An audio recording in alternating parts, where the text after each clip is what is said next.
¿De dónde tomamos esta frase?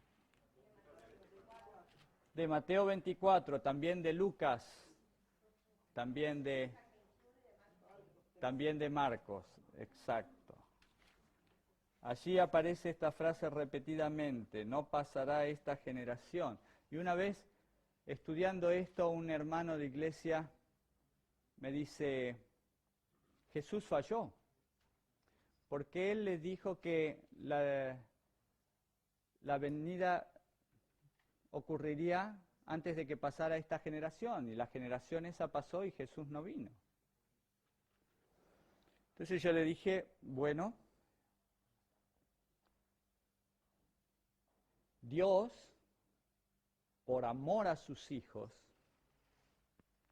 muchas veces no nos da todas las explicaciones que nosotros quisiéramos,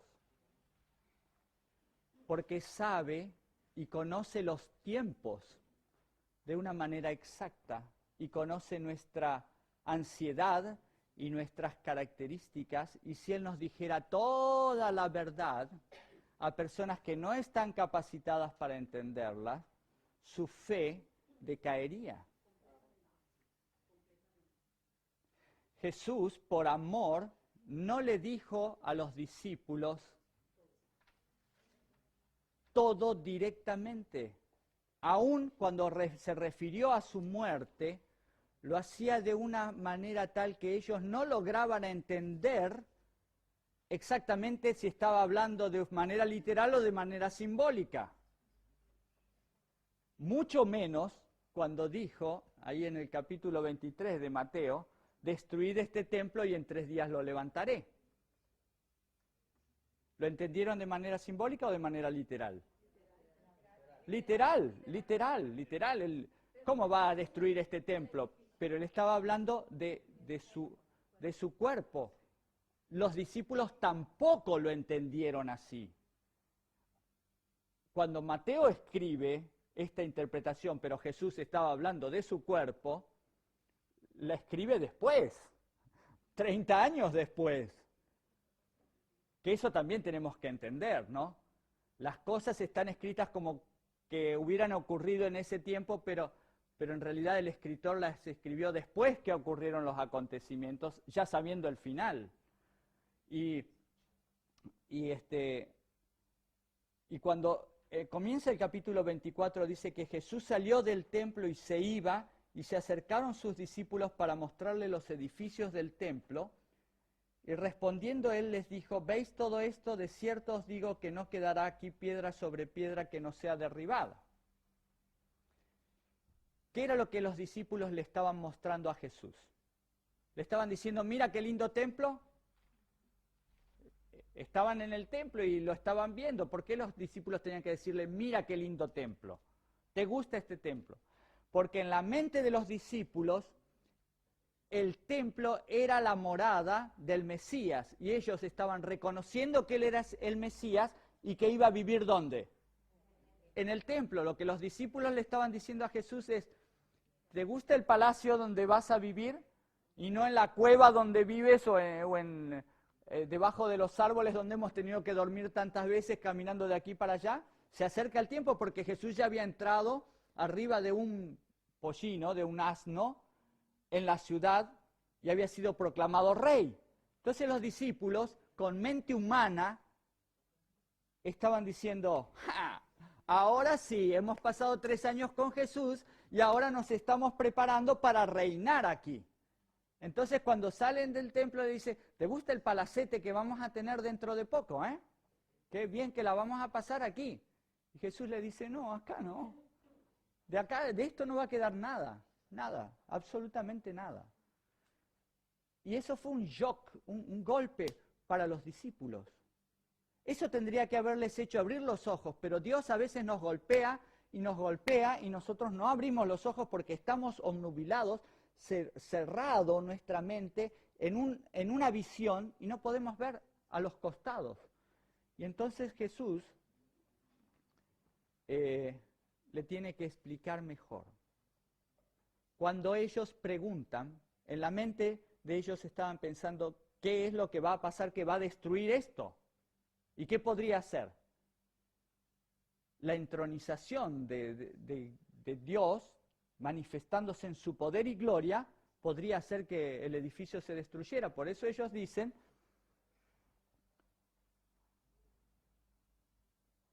el versículo 3, más adelante, después que caminaron, se fueron al monte de los olivos, se sentaron y se acercaron los discípulos diciendo, ¿cuándo serán estas cosas? ¿Cuándo será la destrucción? ¿Y qué señal habrá de tu venida y del fin de los tiempos?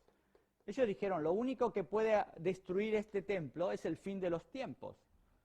No van a venir los babilonios otra vez a destruir el templo. ¿Quiénes lo van a destruir? Pero Jesús tenía en mente las profecías de Daniel que hablaban de una destrucción del templo por una nueva Babilonia, cosa que los discípulos habían olvidado porque estaba el Mesías con ellos. Y Jesús les quería decir cosas que los fortalecieran, no en el momento que ellos iban a pasar, sino después que lo pasaran.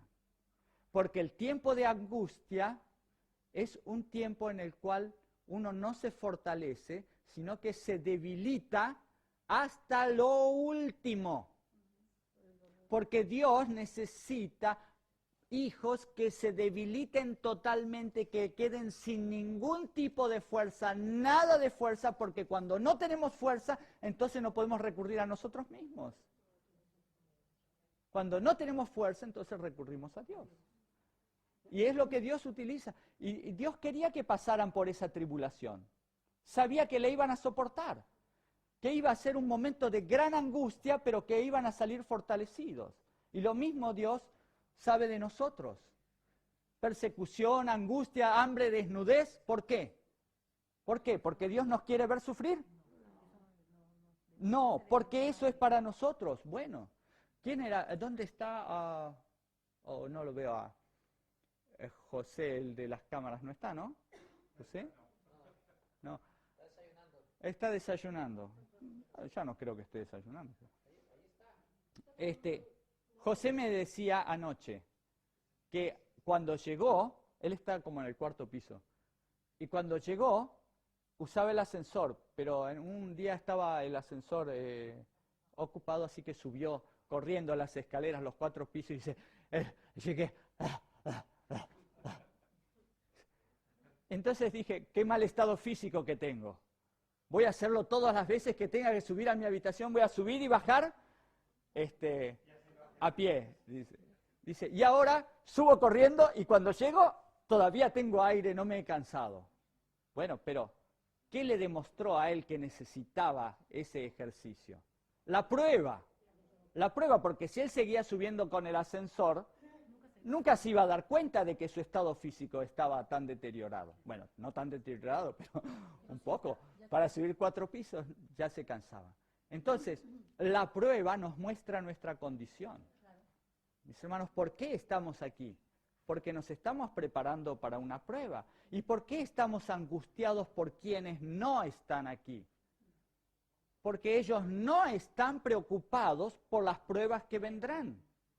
Y si no están preocupados por las pruebas que vendrán, ellos siguen subiendo al 4º piso en ascensor, pero un día necesitarán subir al 4º piso o al 5º o al 10º piso a toda velocidad, porque el helicóptero que los va a rescatar está en la terraza y no llegarán. No llegarán porque no tienen resto físico, porque el ascensor no va a funcionar.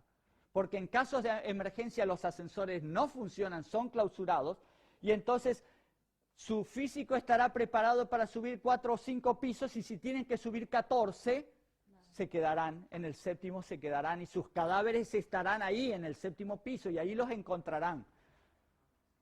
Pero nosotros entendemos que la prueba que viene, ay de aquel que tenga que pasarla, dice el Señor. Y Elena de White, la sierva del Señor, dice que no nos imaginamos, no tenemos ni idea siquiera del el carácter de la última prueba.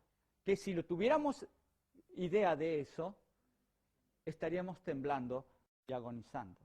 Pero bueno, el Señor permite este tiempo de refrigerio para que nos vayamos preparando. Señor,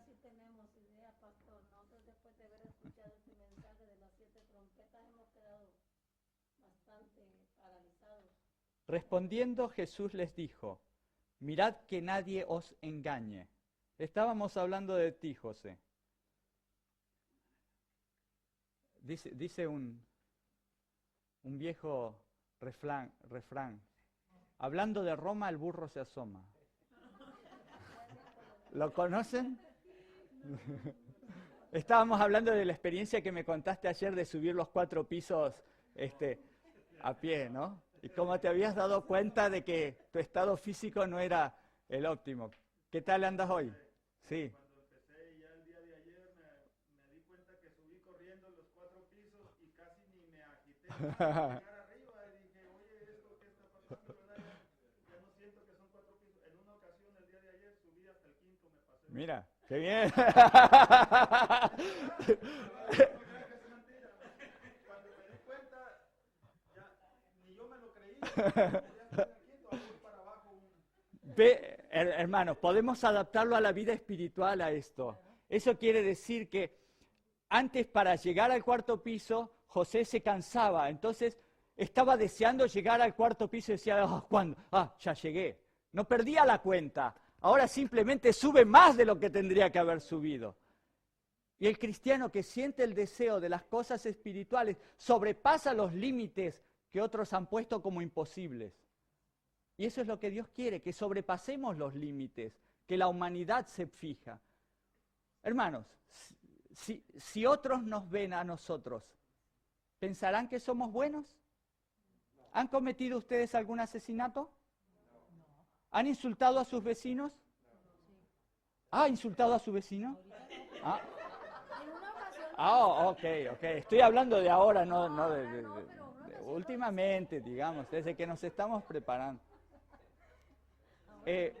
Mis hermanos, todos estamos en un camino de perfección y podría decir que a los ojos de nuestros vecinos hoy tal vez seamos buenas personas. Ok. Seamos buenas personas. Entonces, qué buen vecino que tengo, qué suerte, es una persona colaboradora, amigable, bla, bla, bla, bla. Ok, muy bien. Pero, ¿a los ojos de Dios? ¿Somos hipócritas? ¿Somos sepulcros blanqueados? A los ojos de Dios, A los ojos de Dios. Bueno, eso es lo que tenemos que tener en cuenta.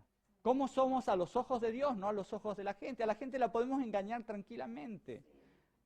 Piensen, yo los puedo estar engañando a ustedes. Ayer hablábamos con unos hermanos acerca de los jesuitas, después de la reunión. Y me decían, ¿el pastor fulano puede ser un jesuita disfrazado? ¿Por qué? Porque me decían de un pastor que dejó de ser sacerdote y se hizo adventista. Yo le digo, yo creo que no, porque un jesuita no actúa así. No presenta primero que él era jesuita y que ahora se hizo adventista. El jesuita entra desde muy joven y parece que hubiera sido una persona cualquiera que se hizo adventista y abrazó el adventismo con mucha fuerza y se transforma después desde adentro en un líder para desviar a las ovejas. Nadie se daría cuenta. Yo podría ser un jesuita. Podría serlo. Podría estarlos engañando. Tú no crees, o sea que he cumplido bien mi labor. Te he engañado totalmente. Hermanos, yo podría ser un jesuita y estar diciéndoles que ustedes crean que yo soy un jesuita para que ustedes me digan, no, ¿cómo él va a ser jesuita y va a decir que es un jesuita? O sea, el engaño tiene estas formas de manipulación. Es lo que Satanás hace todo el tiempo. Algunos de ustedes me dicen, yo vi una película sobre los Illuminatis y sobre los masones. ¿Y quién creen ustedes que financió esa película? Los Illuminatis y los masones, porque al financiar una película sobre ellos mismos, ellos van a revelar lo que quieren que usted conozca y no van a revelar otras cosas que ellos no quieren que usted conozca. Entonces, cuando ellos le revelen eso, usted va a decir, ¡oh, qué bárbaro! Mira todo lo que hace esta gente, qué maligna que es, pero no le han mostrado toda la maldad. Entonces usted va a creer que tiene buena información cuando en realidad tiene basura. Tiene un poco de información. En realidad lo que usted tiene es desinformación. La información tendenciosa es desinformación. se lo dice alguien que ha trabajado del otro lado del mostrador, preparando la información que la gente iba a consumir. Yo no, mantenernos en doctrinas falsas, introducir conceptos falsos dentro de la iglesia.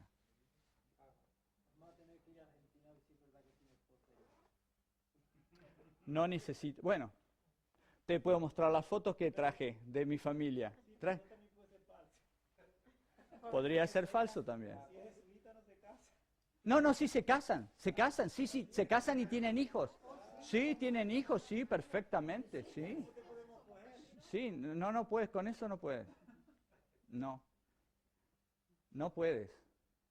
Realmente es muy difícil identificarlos. Juegan con esa, son muy astutos, muy inteligentes, saben manejar, saben utilizar. Mis hermanos.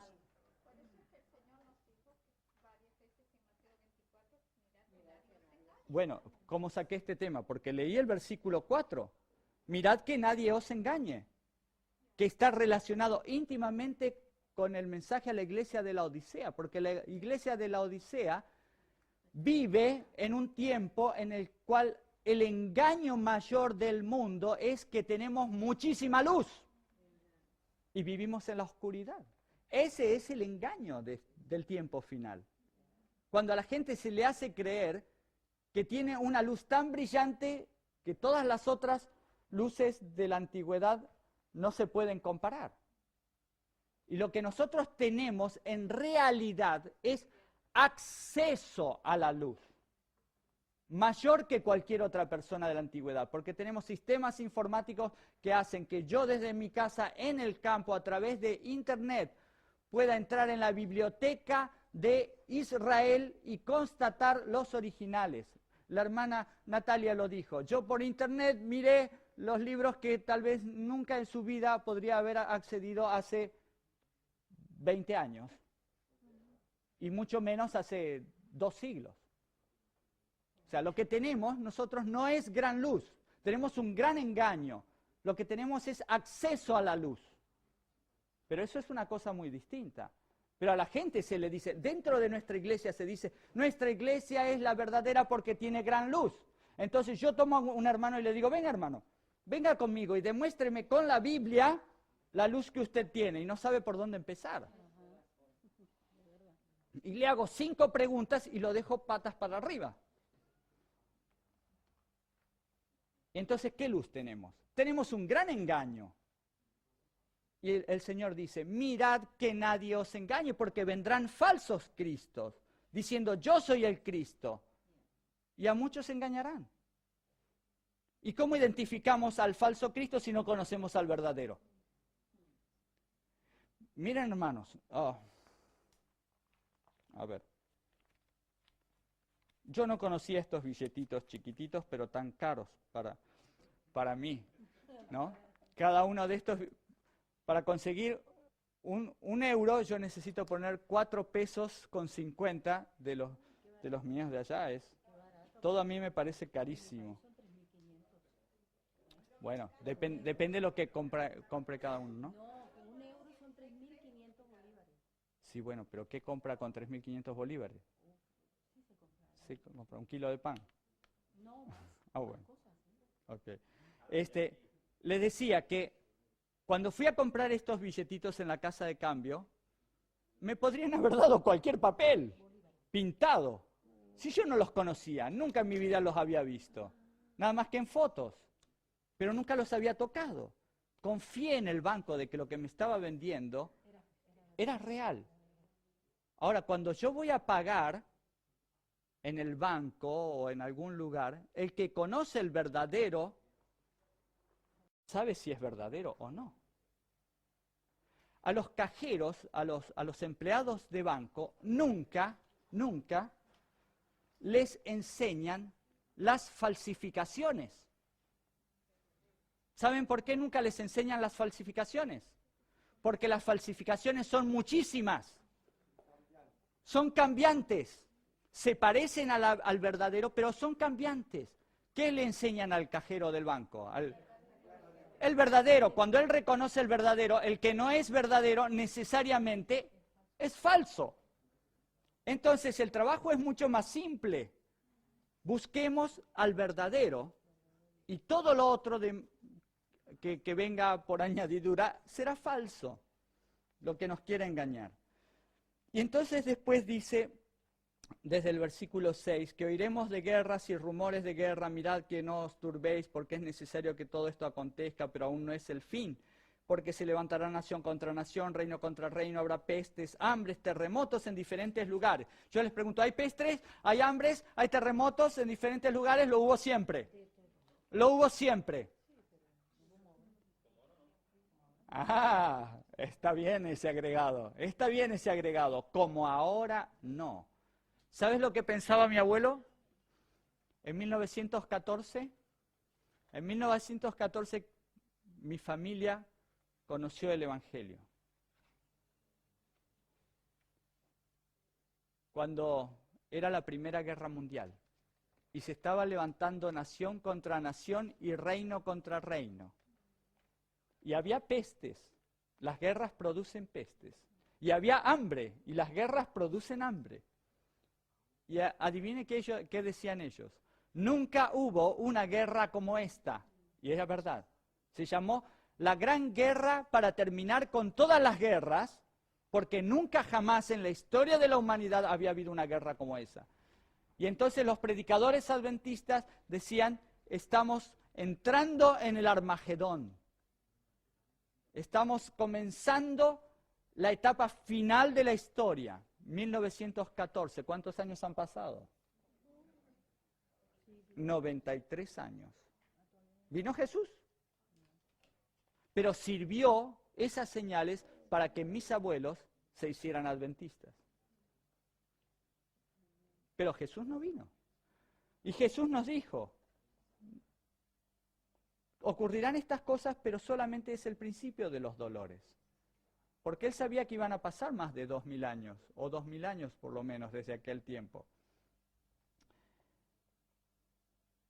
Entonces os entregarán a tribulación, os matarán, seréis aborrecidos de todas las gentes por causa de mi nombre. Muchos tropezarán entonces y se entregarán unos a otros y unos a otros se aborrecerán. Y muchos falsos profetas se levantarán y engañarán a muchos.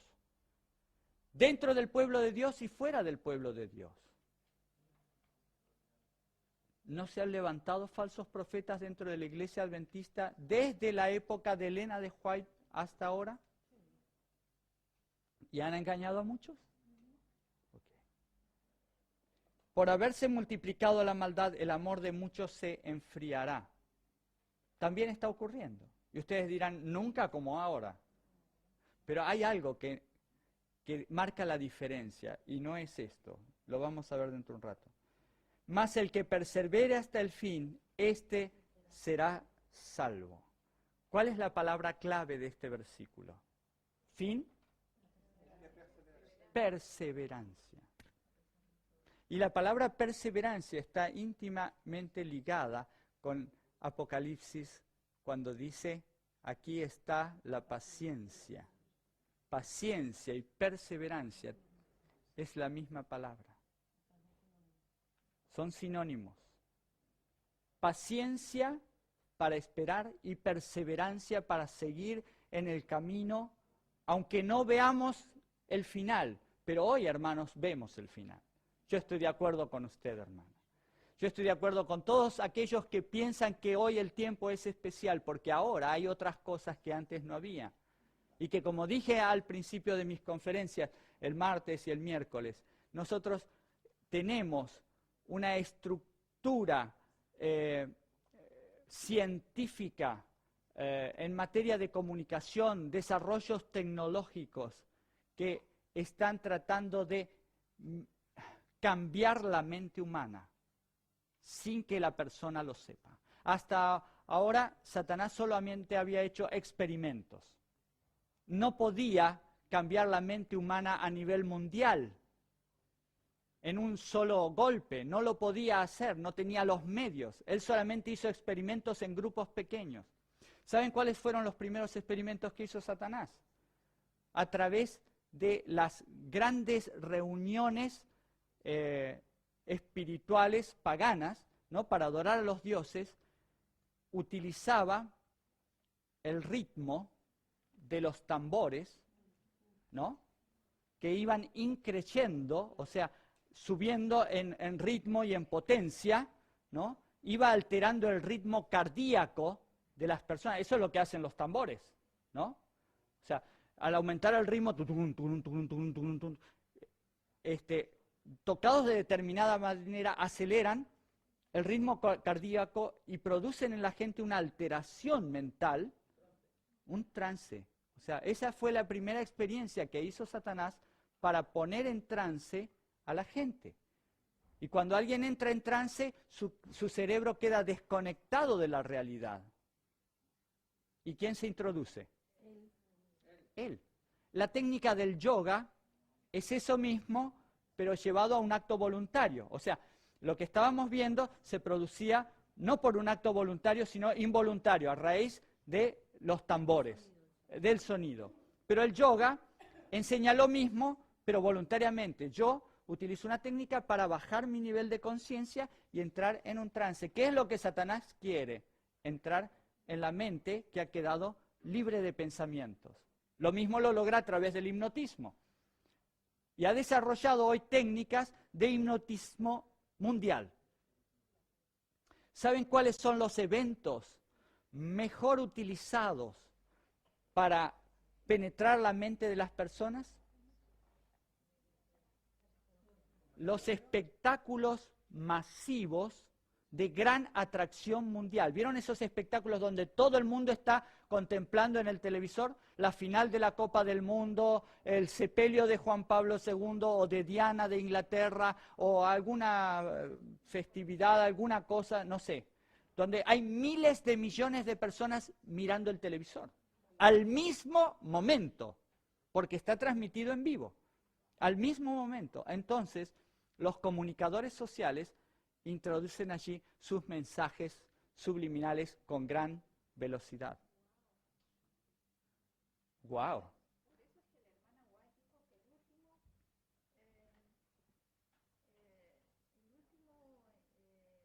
¿Engaño?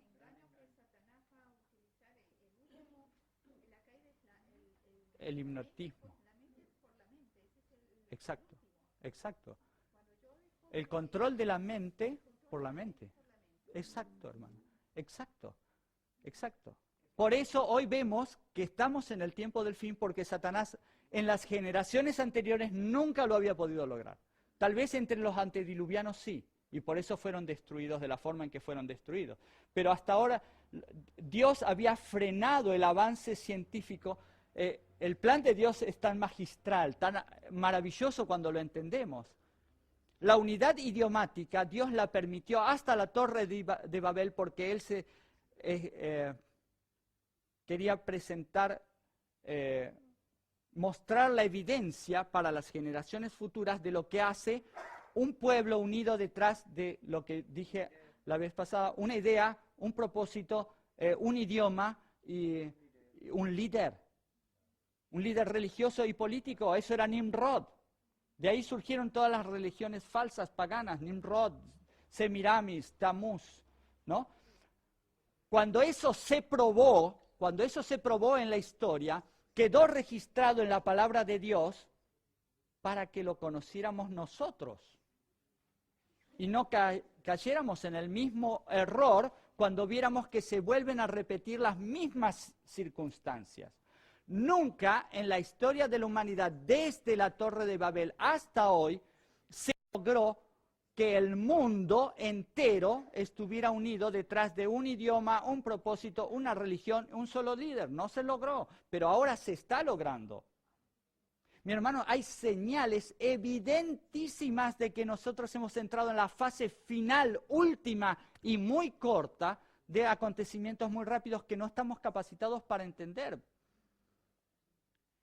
Hemos visto cosas que ya han pasado y que las hemos olvidado porque la cantidad de información que tenemos cada día para procesar es mucho más de la que nuestro cerebro puede hacerlo. Entonces hemos visto la caída de las Torres Gemelas y nos asombramos de la caída de las Torres Gemelas, pero ya nos olvidamos de la caída de las Torres Gemelas. Ya está, ya fue. Ya murieron, ya se enterraron todos, ya el lugar fue limpiado y van a construir alguna otra cosa en ese mismo lugar y algún homenaje y algunas luces y se terminó el tema de las Torres Gemelas. ¡No! Elena de White dice cuando los Estados Unidos abjuren de su sistema republicano de gobierno, o sea, renieguen de su sistema republicano de gobierno, se está preparando el tiempo del fin, se está preparando la imagen de la bestia. Mis hermanos, cuando cayeron las Torres Gemelas y a raíz de eso se aplicó una ley restrictiva de la libertad en la tierra de la libertad, los Estados Unidos abjuraron de su sistema republicano de gobierno. Lo hemos dicho, lo hemos predicado, le hemos mostrado al mundo que entramos en esa fase final de la historia. Elena de White vio en una visión los edificios caer. ¿Por qué Dios se los mostró a ella? ¿Conocen la cita? ¿La han leído?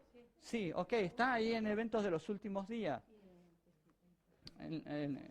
Hablando sobre las ciudades. Página 20 y algo. A ver.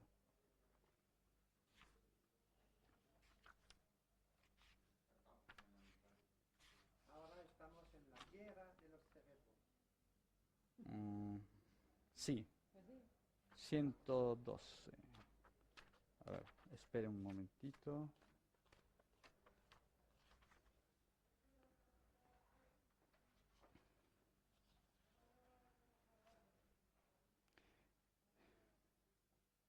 Estando en Nueva York, en cierta ocasión, página 116, se me hizo contemplar una noche los edificios que piso tras piso se elevaban hacia el cielo. Estos inmuebles, que eran la gloria de sus propietarios y constructores, eran garantizados como incombustibles. La siguiente escena que pasó delante de mí fue una alarma de incendio. Los hombres miraban a estos altos edificios reputados como incombustibles y decían, están perfectamente seguros. Pero esos edificios fueron consumidos como el alquitrán.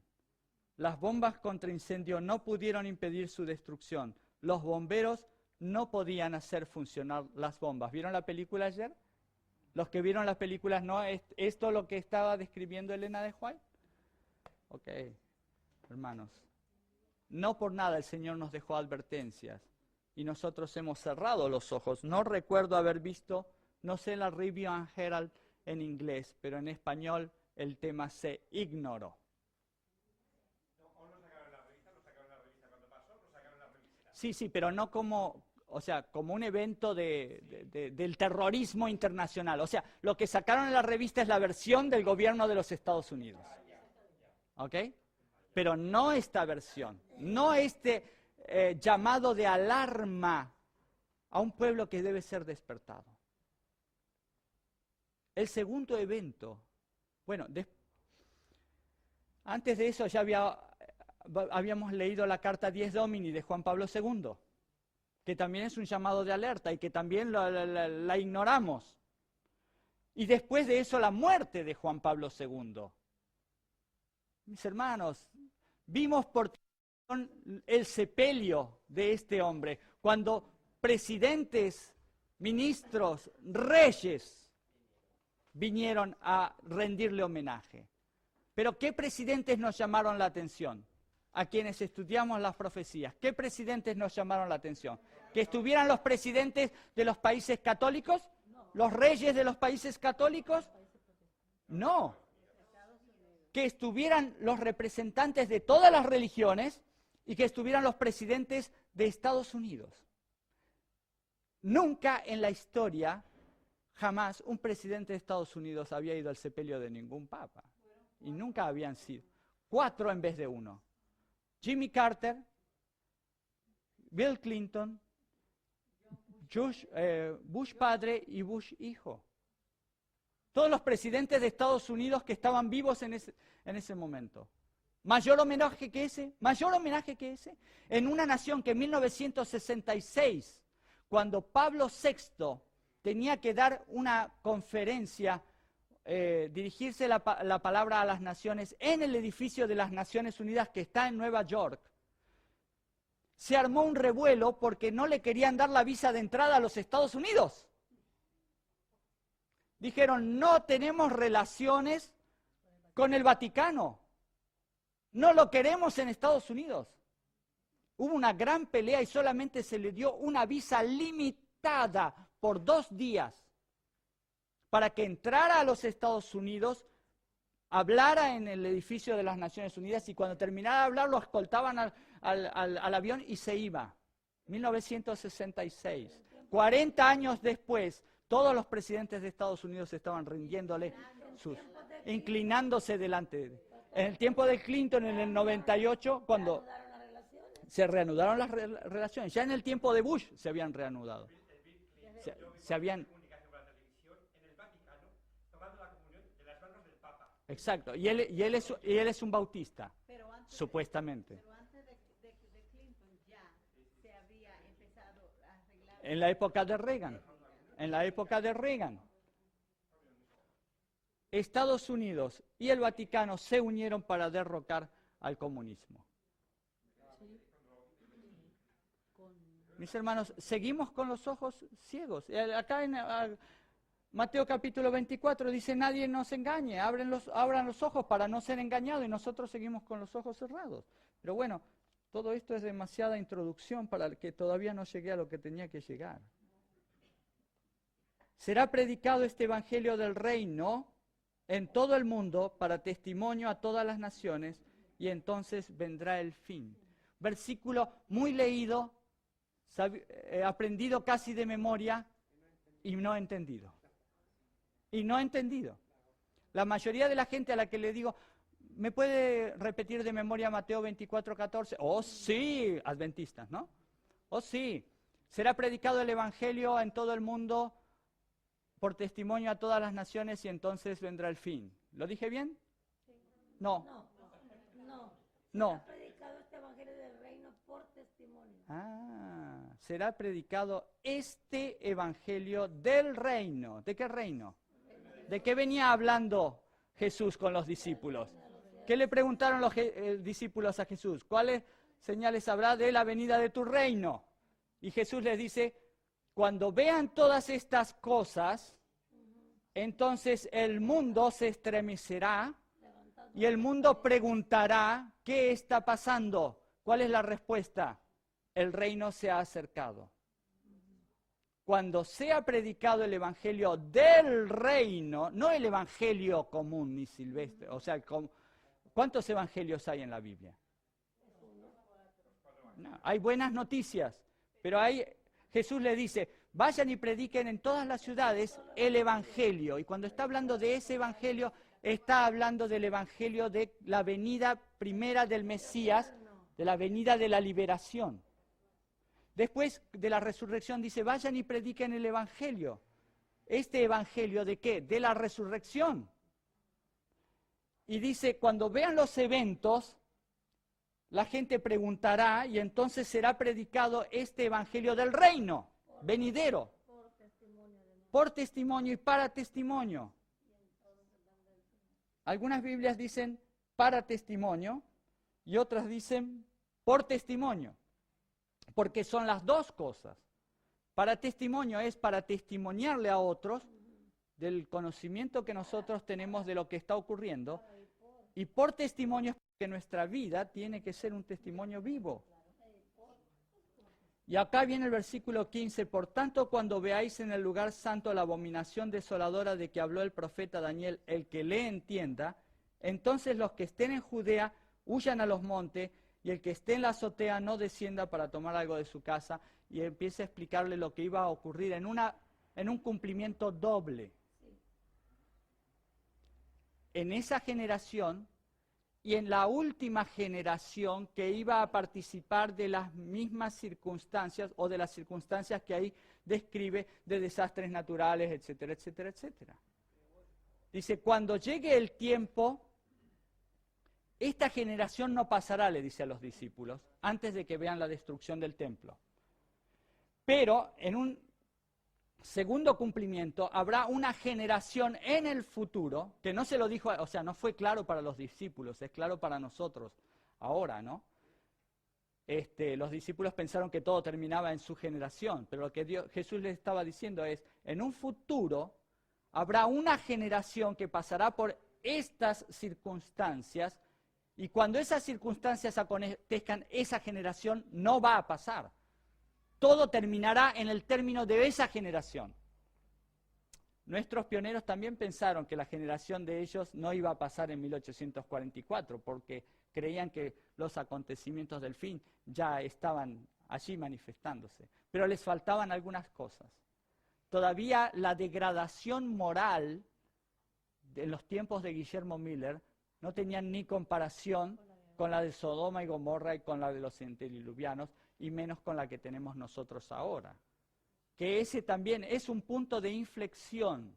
Cuando el Señor dice que los tiempos de su venida serán iguales a los tiempos de Sodoma y Gomorra y de los antediluvianos, hace referencia específicamente a que habrá un libertinaje moral, de tal manera que aún el pueblo de Dios considerará normal lo que Dios considera vomitivo. Dios dice definidamente, el ayuntamiento entre hombre y hombre y entre mujer y mujer es abominable para mí.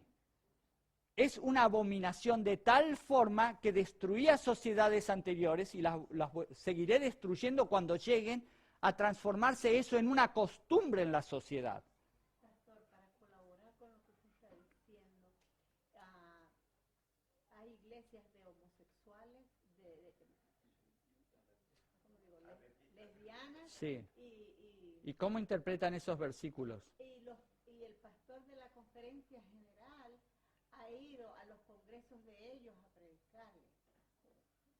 Y yo supongo que en el congreso de ellos les habrá dicho, hermanos, dejen ese pecado tan aberrante porque van a ser destruidos en el día del juicio o ahora mismo tal vez. Un terremoto les va a derribar la iglesia si siguen manteniendo ese tipo de conductas. ¿Actuará Dios de manera diferente? No. Porque si actúa de manera diferente tendría que ir a pedirle perdón a los antediluvianos y a Sodoma y Gomorra y a todas las sociedades que destruyó en la antigüedad. Él no va a actuar de forma diferente. Cuando Él dice, me producen asco, se lo producía hace 2000 años y hace 4000 años y se lo sigue produciendo hoy.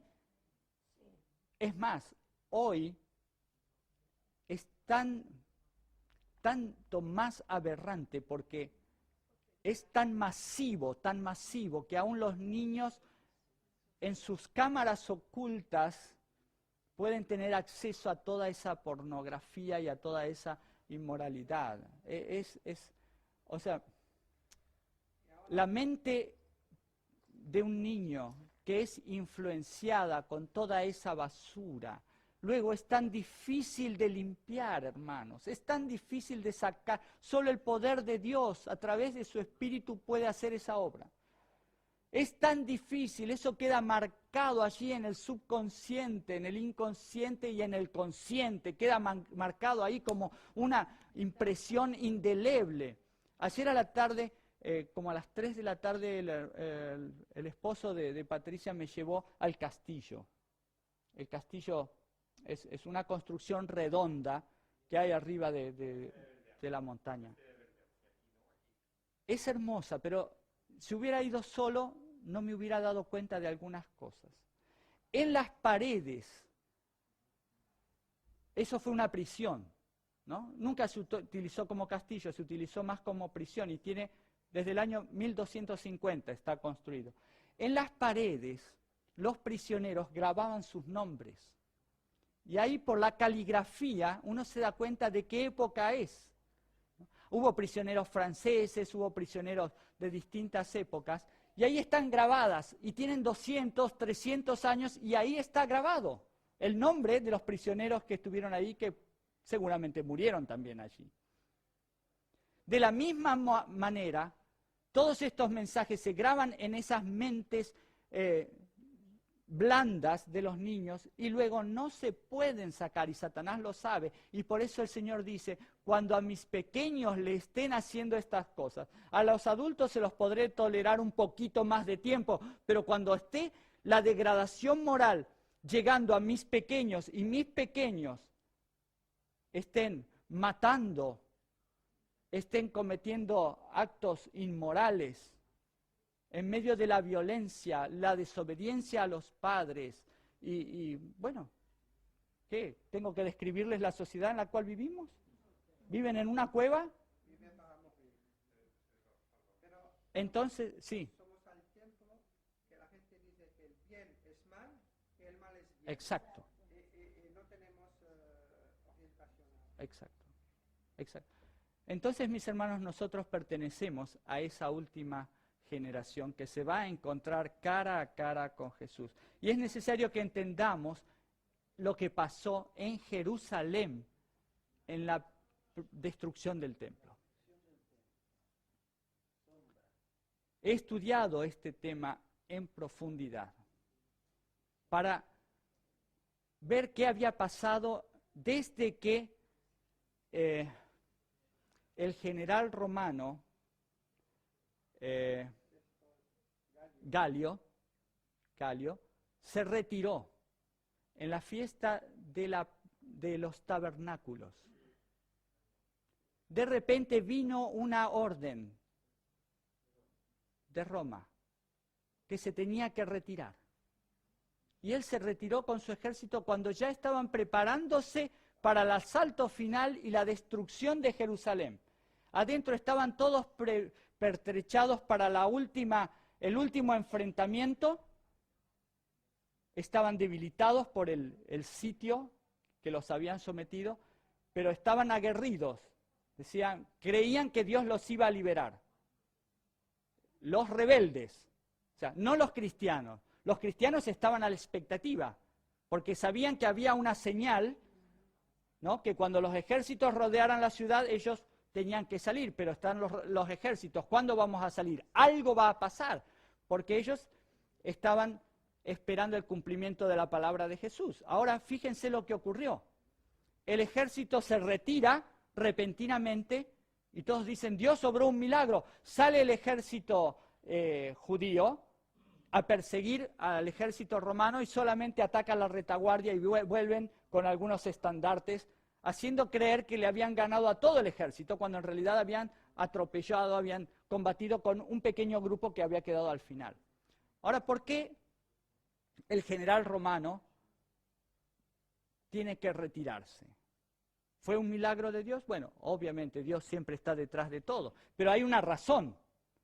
No es porque sí, porque estaban por asaltar la ciudad y de repente a alguien se le ocurrió que mejor que era que se tomaran unas vacaciones. Vuelvan a Roma a tomarse unas vacaciones. No es así. Había una razón. Había una revuelta en Egipto. Entonces necesitaban el máximo del ejército disponible para aplacar la revuelta en Egipto. Porque Egipto para Roma era más importante que Jerusalén. ¿Entienden esto? Es como si Argentina se rebelara contra los Estados Unidos y cuando Estados Unidos está por darle su merecido a la Argentina, se le revela México. ¿Qué va a hacer Estados Unidos? Argentina está bien lejos. Lo dejamos en un paréntesis y nos vamos a poner en casilla a México, porque lo tenemos aquí al lado, y es más importante para nosotros que la Argentina, porque tiene más gente, porque tiene petróleo, etcétera, etcétera. Entonces, primero había que contener a México, o sea, en un contexto histórico, había que poner orden en Egipto. Así que allí fue Galio con su ejército y pusieron orden en Egipto. Ahora, cuando terminaron de poner orden en Egipto, ¿qué quedaba pendiente? Jerusalén. Pero no volvieron a Jerusalén, porque había una revuelta en Roma. ¿Quién era el emperador en Roma? Nerón.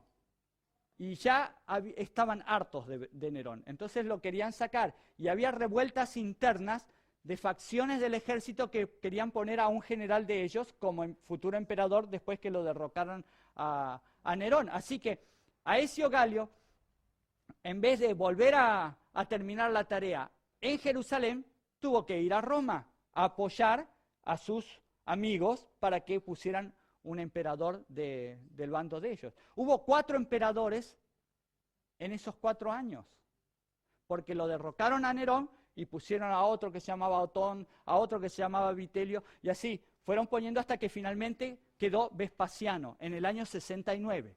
Todo esto ocurrió desde la época de la fiesta de los tabernáculos, desde el otoño del año 66, hasta que volvió Tito, el hijo de Vespasiano, 3 años y medio.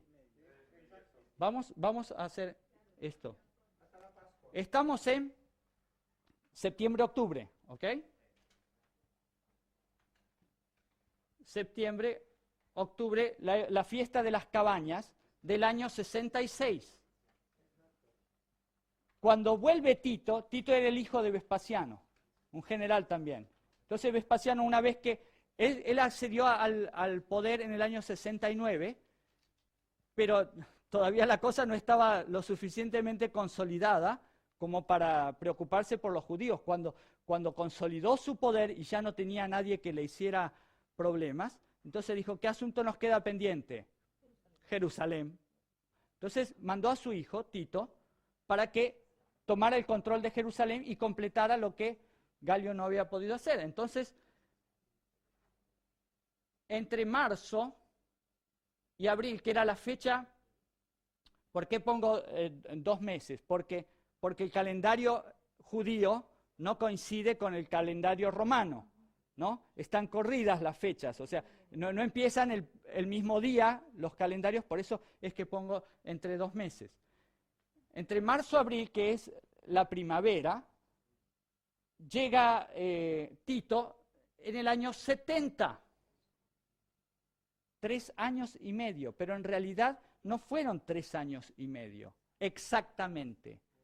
¿Saben cuántos meses pasaron exactamente entre septiembre-octubre del 66 y marzo-abril del 70? Marzo, abril, mayo, digamos, octubre, noviembre, diciembre, enero, febrero, marzo, abril. Son 6 meses, ¿sí? ¿Y 3 años y 6 meses cuánto es? 3 años y medio. Ok, en meses. ¿Cuántos meses son? En 3 años y medio, ¿cuántos meses son? ¿Eh? Hubo 9 meses. No hubo 9 meses. No. 3 años. Ay, qué mal que andamos de matemática. Cada año tiene 12 meses. ¿Sabían esto? Ok, cada año tiene 12 meses. 12 por 3 da 36. 36 más 6 da 42.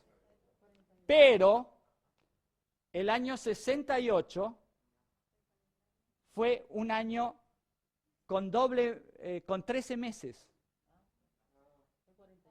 Fueron 43 meses. ¿Recuerdan ustedes que el pastor Gambetta dijo que los años tenían 360 días y cada 5 o 6 años se agregaba un mes más? El segundo Aviv o el segundo Adar, de acuerdo al nombre que quisieran usar, hebreo o babilonio. Adar es babilonio, Aviv es hebreo. Entonces, en el año 68 se agregó ese 13º mes, por lo tanto no fueron 42 meses, sino que entre septiembre y octubre del 66 y marzo-abril del 70 hubo 43 meses. No los voy a someter a más matemáticas porque veo que ustedes andan medio flojos en eso. Así que ya directamente voy a hacer la cuenta porque ya la hice. 43 meses de 60 días da exactamente 1290 días. ¿Les suena este número? ¿Les suena? Ok, ¿dónde está? Daniel 12. Solamente vamos a ver lo que pensaban esos hombres en Jerusalén en el año 66 y hasta el año 70. Ahora nos vamos a meter en la mente de los cristianos del año 66, de los cristianos y su experiencia. Les voy a contar lo que pasó. Cuando el ejército romano se retiró, capítulo 1 del conflicto de los siglos, los cristianos salieron huyendo y se fueron del otro lado del Jordán a lo que se conoce como Perea, las tierras de Perea, donde predicaba Juan el Bautista, o Decápolis. ¿Okay? Hasta ahí vamos bien. ¿Qué pasó allí con los cristianos que fueron huyendo? Llevaron sus propiedades, llevaron sus cuentas bancarias. ¿Por qué no iban? Claro, no llevaron sus cuentas bancarias porque con la tarjeta pueden sacar dinero del banco de aquí o del banco de allá. Yo podría en el banco de aquí, en el cajero automático, sacar dinero de mi cuenta en Buenos Aires. Entonces, ¿para qué iban a llevar su dinero? Si era internacional el tema. No, no llevaron nada. La orden, ¿cómo era? Salgan así como están. Y salieron así como estaban. Ahora, la orden de Jesús hablaba de una premura, de una situación de rapidez. Y sin embargo, pasó un año y el ejército no vino. Y pasaron 2 años y el ejército no vino y la destrucción de Jerusalén no vino. Y pasaron 3 años y ellos estaban sufriendo del otro lado del Jordán inútilmente. ¿Por qué no estoy en Jerusalén? ¿Qué había pasado en Jerusalén? Cuando el ejército se fue y todo el pueblo aclamó la liberación, hubo un gran auge económico en Jerusalén porque ya no le daban los impuestos al Fondo Monetario Internacional, o sea, a Roma, que les sacaba la mitad de lo que ellos producían, se lo daban a Roma. Y ahora ustedes imagínense que mañana ustedes están ganando el doble de lo que están ganando hoy. ¿Qué harían? ¡Fiesta! ¡Oh! ¡Qué bueno! Pasó un mes, pasaron 2 meses, pasó un año. El auge de la economía, todos los impuestos se invertían en embellecer la ciudad, en crecer económicamente. Toda la gente compraba ropa de marca, compraban autos nuevos, equipos de DVD que funcionaran no como el de ayer. Todas las cosas que se querían dar los lujos. Y vivían bien, hermoseaban sus casas. El Señor está por venir. Ellos creían que estaba por venir el Mesías porque se habían liberado del yugo de los romanos. Y se presentaron en ese tiempo muchos Mesías falsos, aprovechando las circunstancias y el auge económico que caracterizó esos años. Ahora, los cristianos que estaban del otro lado del Jordán tenían familiares que no eran cristianos que estaban en Jerusalén. ¿Y qué le decían los familiares cristianos a sus otros? Se burlaban, claro. ¿Qué estás haciendo? Mira cómo estás pasando pobreza del otro lado. Nosotros enriquecidos aquí. ¿Ves lo que te pasa por creer en ese Jesús de Nazaret que es un falso Mesías? ¿Te das cuenta? Estás pobre y yo estoy rico. Y me he enriquecido y no tengo necesidad de nada. ¿Les resultan conocidas estas palabras también? Ok. Mis hermanos, fue una prueba. Fue una prueba muy dura para los cristianos. Cada año que pasaba, cada mes que pasaba, ellos pensaban, ¿estoy equivocado o estoy en lo cierto? ¿Qué los sostenía del otro lado del Jordán? La fe, más el justo vivirá por fe, por cosas que no puede ver. No podían ver ellos en ese momento el resultado final de lo que verdaderamente iba a pasar en Jerusalén cuando pasaran los 1290 días, pero ellos no conocían eso. Solamente tenían la palabra de Jesús que les había dicho en Mateo capítulo 24, versículo 15. Vamos a leerlo de nuevo. Por tanto, cuando veáis en el lugar santo la abominación desoladora de que habló el profeta Daniel, el que lee, entienda. El que lee, entienda. Porque Dios les dijo que vayan al profeta Daniel. ¿A qué capítulo del profeta Daniel iban a ir ellos? ¿A la estatua de Nabucodonosor les daba información? ¿Habla el capítulo 2 de la abominación desoladora? No. El capítulo 9 habla de una abominación, pero no habla de una palabra. Fíjense cómo es la palabra del Señor, que hasta algo que aparentemente no tiene ninguna importancia, tiene importancia. Vamos a buscar en Daniel capítulo 9, 11 y 12. No saquen la mano de Mateo 24. No saquen la mano de Mateo 24, porque ahora se van a sorprender hasta en qué ínfimos detalles hay que prestar atención. Daniel 9, 11 y 12, las tres abominaciones. Daniel 9, en el capítulo 9, versículo 27. Después con la muchedumbre de las abominaciones vendrá el desolador, hasta que venga la consumación y lo que está determinado se derrame sobre el desolador. Acá aparece una palabra clave que mencionó Jesús: desolación, el desolador, la abominación desoladora. Pero le falta un componente, que lo vamos a ver. 27.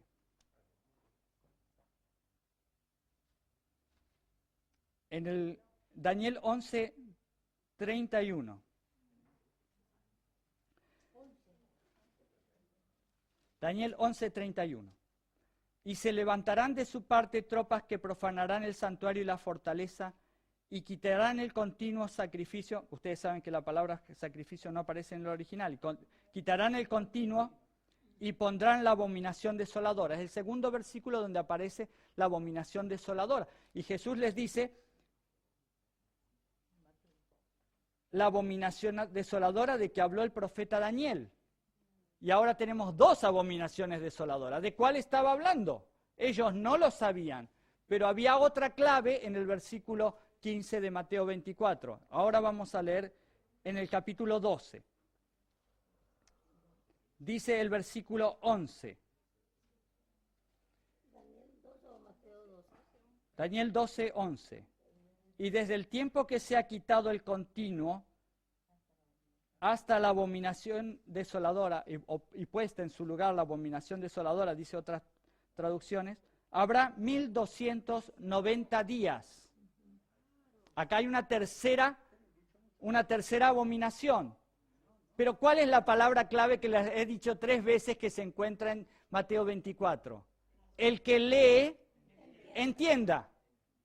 Y ahora vamos al versículo 8 de Daniel 12. El profeta dice: yo oí, pero no entendí. Y dije: Señor mío, ¿cuál será el fin de estas cosas? Aquí aparece, en esta última parte del libro de Daniel, el mismo concepto que Jesús utiliza. Jesús dice: el que lee en el libro de Daniel sobre la abominación desoladora, entienda. Y en el único lugar del libro de Daniel, de los 3 que habla de la abominación desoladora, el término entender aparece solo en Daniel 12. Daniel dice: yo oí, pero no entendí. El versículo 10 dice: muchos serán limpios y emblanquecidos y purificados, los impíos procederán impíamente y ninguno de los impíos entenderá, pero los entendidos entenderán. Entonces, ustedes pónganse en la mente de los judíos del año 66. Ellos se consideraban que estaban viviendo el tiempo del fin. Y ellos dicen: nosotros somos los que tenemos que entender. ¿Y cuál es la abominación desoladora que aparece más cercana? La del versículo 11, capítulo 12, versículo 11. Está allí a 2 versículos. y puesta en su lugar la abominación desoladora, pasarán 1290 días. ¿Cuántos pasó? 1290 días van a suceder. Entonces ellos estaban esperando por fe, pero no por una fe que no estuviera basada en una evidencia. Ellos dijeron, esperaremos, no sabemos qué es lo que va a pasar, pero la profecía dice que hay que esperar ¿cuánto? 1290 días. Iban contando los días y no pasaba nada. Y contaron 1000 días y no pasó nada, porque el ejército no vino y todo estaba mejor que antes. Y las monedas de oro regaban las calles de Jerusalén. Y un profeta, mientras tanto, en Jerusalén anunciaba la destrucción de Jerusalén. Pero nadie le hacía caso a ese profeta. Y allá estaban sufriendo los hijos de Dios las persecuciones que sus familiares les ocasionaban, burlándose de ellos. Oh, mira las penurias que ustedes están pasando por creer en aquel profeta falso. Y míranos a nosotros. Míranos qué bien que estamos. Cuando uno está pasando necesidad y ve que sus hijos tienen escasez de pan, es una dura prueba, mis hermanos. Pensando que si me hubiera quedado en mi casa en Jerusalén, no solamente tendría abundancia de pan, sino que mis hijos irían a buenas escuelas y a buenas universidades, y yo tendría un buen automóvil y tendría muchas cosas que ahora no tengo porque me tuve que ir. Y el Señor, ¿qué dice? Persevera hasta el fin. Wait. Espera, ten paciencia. Ten la paciencia de los santos. A ellos les había dicho, esperen 1290 días y verán lo que ocurre. Al cabo de los 1290 días, llegó el ejército de Tito. Y rodeó la ciudad, por segunda vez rodeó la ciudad. Y ahí no salió nadie. Y relata Elena de White, se comieron sus monedas de oro. Y se comieron a sus hijos. Esos hijos que habían resguardado dentro de Jerusalén para enviarlos a la universidad no llegaron a la universidad. Se los comieron ellos por el hambre. Mientras tanto, aquellos pobres campesinos que habían huido tuvieron tiempo de hacer sus huertas y de cosechar el fruto de su esfuerzo. Pero no pudieron hacer nada para entrar en Jerusalén, porque ya el tiempo de gracia se había cerrado.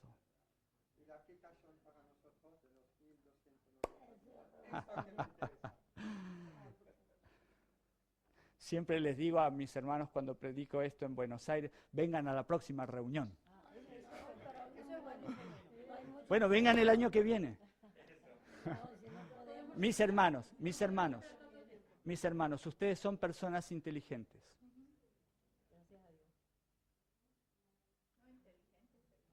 Ustedes pueden seguir investigando estas cosas.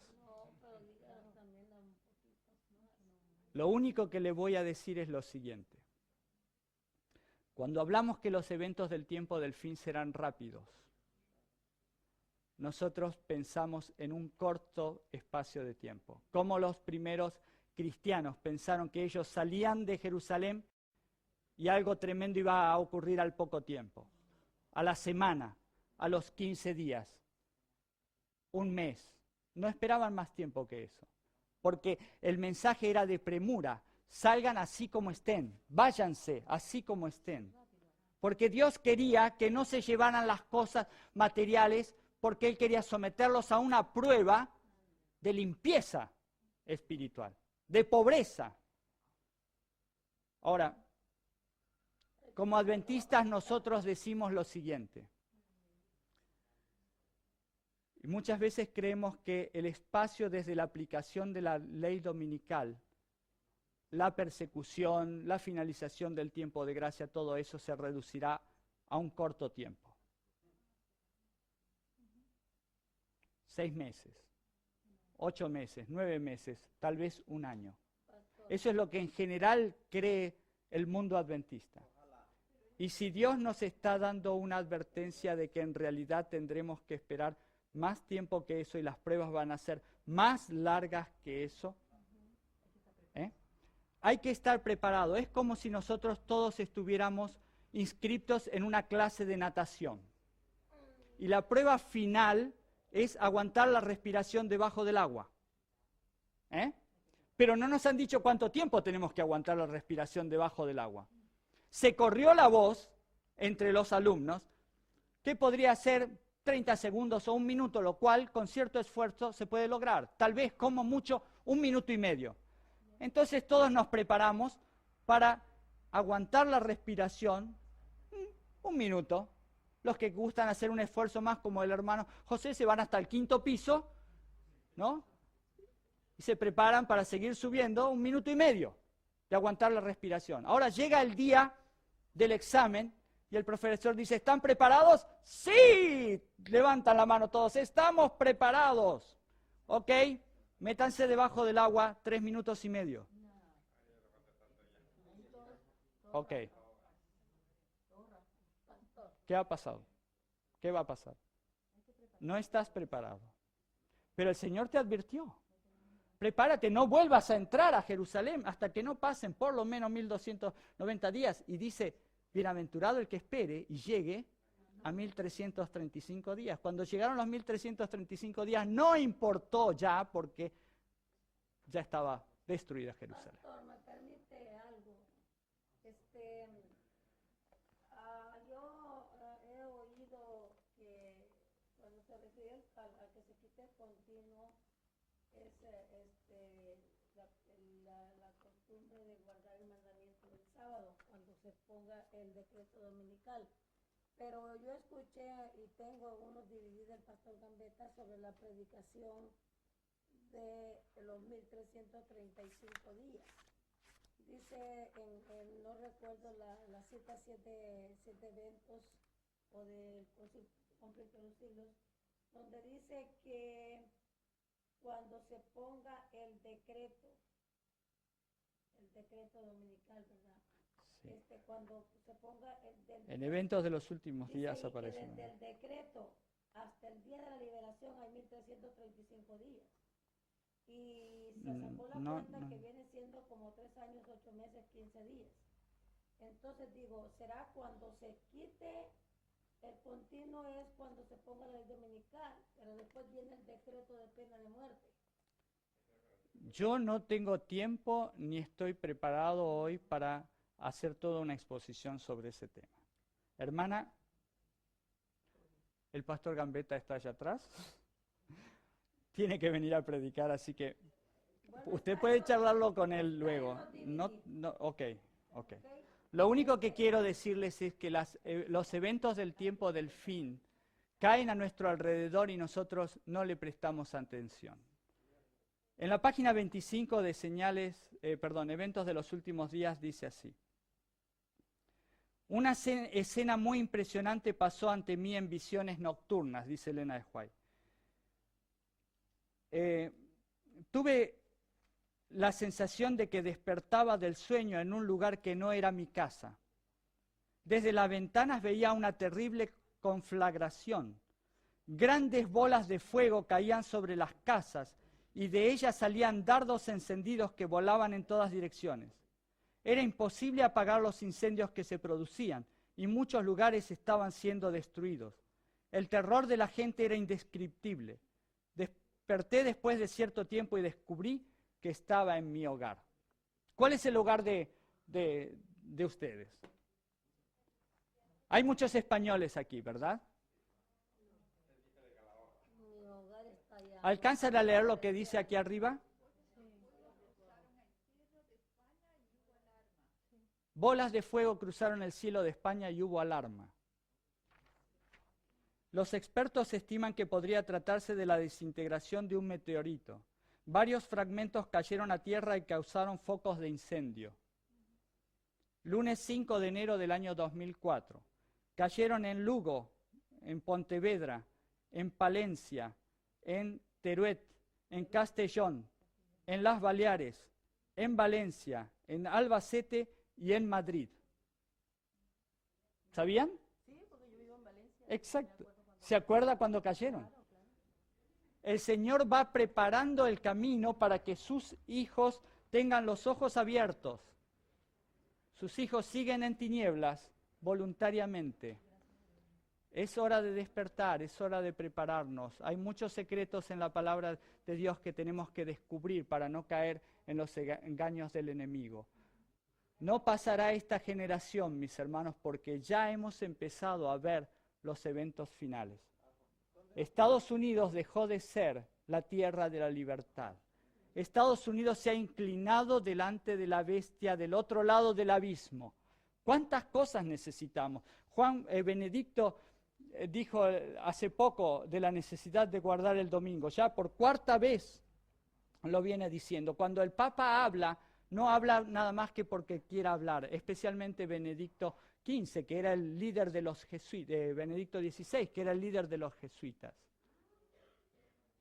¿Cómo? ¿Que no lo sabía? Benedicto XVI era el jefe de los jesuitas. Era el Papa Negro cuando Juan Pablo II era el Papa. Ahora es la cabeza. Mis hermanos, claro que sí, tenemos que saber que no estamos preparados para lo que vendrá. Gracias a Dios que podemos entregar y renovar nuestro pacto con el Señor como hicimos anoche. Hagámoslo cada día, mis hermanos.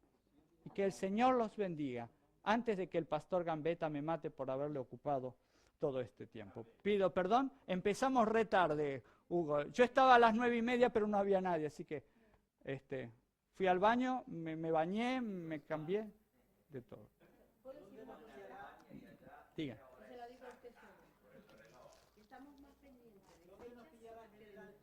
Seguro.